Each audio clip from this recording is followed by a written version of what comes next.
ನನಗೆ ಕಾರಣಗಳೇನು ಕೆಲವೋ ಸುಲಭವೇ ನಿನಗೆ ಗಡಿಯಬೇಡದಿರಡು ಹೊರಗೆ ನಾರಿ ಮನದ ಬೇಸರವನ್ನು ಹೋಗಲಾಡಿಸಲು ಸುಗ ಒಲೆಯರು ಮೃಗವೇಟೆಯಾಡ್ಲಿಕ್ಕಾಗಿ ಈ ಕಡೆ ಬಂದವರು ನಾವು ಪಥದ ಮಧ್ಯೆ ತಡೆದು ನನ್ನ ಪರಿಚಯವನ್ನು ಕೇಳ್ತಾ ಇದ್ದೀಯ. ಇದುವೇ ಮಗಧ ದೇಶ.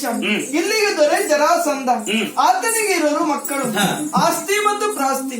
ಹಿರಿಯೋಳದ ನಾನೇ ಆಸ್ತಿ, ನನ್ನ ತಂಗಿ ಪ್ರಾಸ್ತಿ. ಆದ್ರೆ ನೀನಾಡುವ ಮಾತಾದ್ರೆ ಏನು? ಇಲ್ಲಿಯ ದೊರೆಯಾದ ಜರಾಸಂಧನ ಗೆಲ್ಲಬೇಕು ಎನ್ನುವುದಾಗಿ ಸುಮ್ಮನೆ ಯಾಕೆ ದಣಿತೀಯ? ದಣಿಯ ಬೇಡ, ಬಂದ ಹಾಗೆ ಹಿಂತಿರುಗಿ ಹೋದ್ರೆ ಲೇಸು. ಇಲ್ಲಂತಾದ್ರೆ ಅವರ ಮಕ್ಕಳಾದ ನಮ್ಮನೆ ಅಂತ ನೋಡಿಕೊಳ್ಬೇಕು. ಹಬ್ಬ ನಿನ್ನ ಸೊಕ್ಕಿನ ಮಾತುಗಳೇ. ಇಲ್ಲಿ ಅಧಿಕಾರಿಯನ್ನು ಗೆಲ್ಲುವುದಕ್ಕೆ ಬಂದ್ರೆ ಅವರ ಮಗಳಾಗಿ ನೀನು ನನಗೆ ಸವಾಲೊಡ್ಡುತ್ತಾ ಇದ್ದೀಯ ಅಂತ ಆದ್ರೆ ಮೊದಲು ಮಾಡುವಂತಹದ್ರಲ್ಲಿ ನಿಮ್ಮಿಬ್ಬರನ್ನ ಏನು ಅಂತ ನೋಡ್ತೇನೆ. ರಟ್ಟೆಯನ್ನ ಕಟ್ಟುತ್ತೇನೆ, ನೀವಿಬ್ಬರು ಕೂಗಿದಾಕ್ಷಣ ನಿನ್ನ ಅಪ್ಪ ಬರ್ತಾನೆ, ಅಪ್ಪನಿಗೆ ಸರಿಯಾದ ಪಾಠವನ್ನು ಕಲಿಸ್ತೇನೆ. ಈ ಕಂಸ ಏನು ಎಷ್ಟು ಅಂತ ತೋರಿಸಿಕೊಡ್ತೇನೆ. ಬಾ ಮುಂದೆ.